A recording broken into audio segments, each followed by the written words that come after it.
होनहार बालक। भारत के पूर्व में इम्फाल नामक एक प्रसिद्ध स्थान है।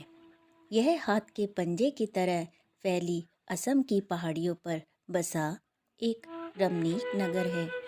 इसी इम्फाल क्षेत्र में ही वीर सपूत सुभाष चंद्र बोस की आज़ाद हिंद फौज ने भारत को स्वाधीन बनने के लिए अंग्रेजों की सेना पर सबसे बड़ा आक्रमण किया था। भारत चीन युद्ध के समय भारतीय सेनाओं ने चीन के धूर्त आक्रमणकारियों को यहीं परास्त कर आगे खदेड़ दिया था। 4 वर्ष का लाला गांगटे इसी वीर भूमि इम्फाल का निवासी था। लाला था तो छोटा बच्चा, पर उसकी सूझबूझ बड़ी पैनी थी। कभी कभी तो वह ऐसी बात कहता कि उसके माता पिता भी आश्चर्यचकित रह जाते। लाला के माता पिता बड़े समझदार थे। उसकी प्रतिभा के विकास का उन्होंने पूरा प्रयास किया था।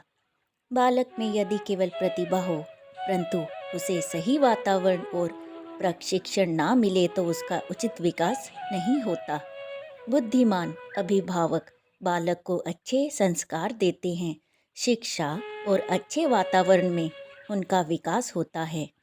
एक दिन की बात है, लाला गांगटे दूसरे बच्चों के साथ घर से घूमने निकला।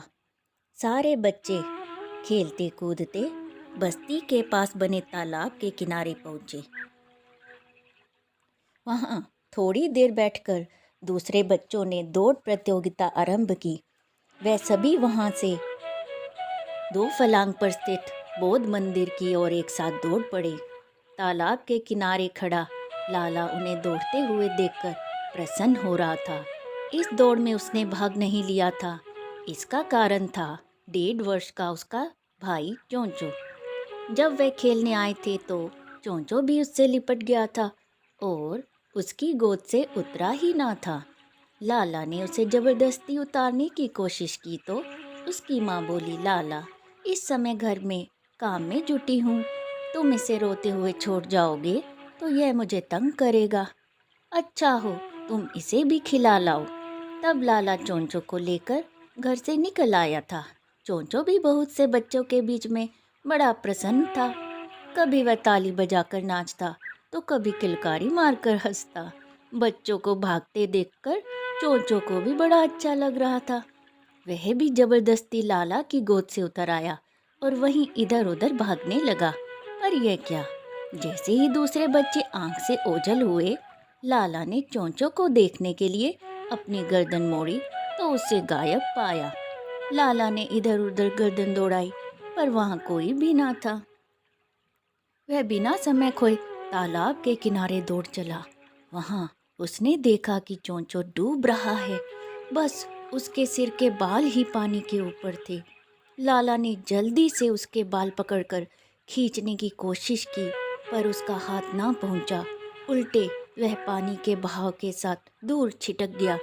पल भर के लिए लाला सहमा कि चोंचो की यह स्थिति और आसपास कोई नहीं, पर शीघ्र ही उसने अपने को नियंत्रित में किया।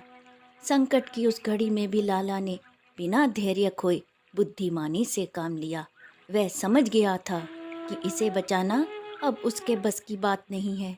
लाला तुरंत तालाब के सामने बने घर में घुस गया।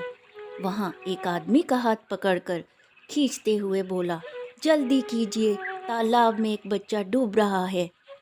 लाला की घबराई हुई सूरत देखकर वह आदमी तुरंत भागा चला आया और सरोवर में कूद पड़ा। बच्चा तब तक तालाब के बीच में पहुंच चुका था।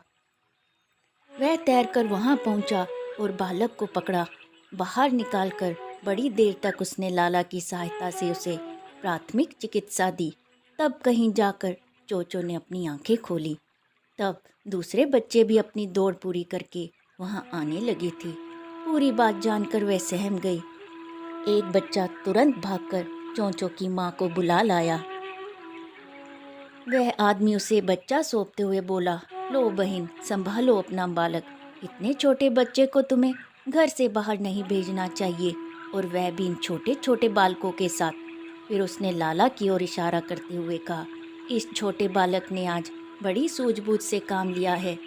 इसी के कारण ही बच्चे के प्राण बचे हैं। वह व्यक्ति बच्चों से कहने लगा, बच्चों देखो, तुमने की कठिनाई आने पर धैर्य और बुद्धि से काम लेकर ही उससे निपटा जा सकता है। मुसीबत आने पर जो घबरा जाता है वह सफलता तो खो ही बैठता है, साथ ही कष्ट भी पाता है। फिर उसने लाला की पीठ ठोकी और उसकी बहुत प्रशंसा की। 4 वर्ष के बालक ने 1.5 वर्ष के बच्चे की जान बचाई। यह जो भी सुनता था आश्चर्य प्रकट करता था और साथ ही लाला की सूझबूझ की तारीफ भी। प्रधानमंत्री ने गणतंत्र दिवस के पर्व पर लाला गांगटे को अन्य बहादुर, वीर और सूझबूझ से सेवा सुरक्षा करने वाले बच्चों के साथ पुरस्कृत किया। पुरस्कृत बच्चों में वह सबसे छोटा बालक था।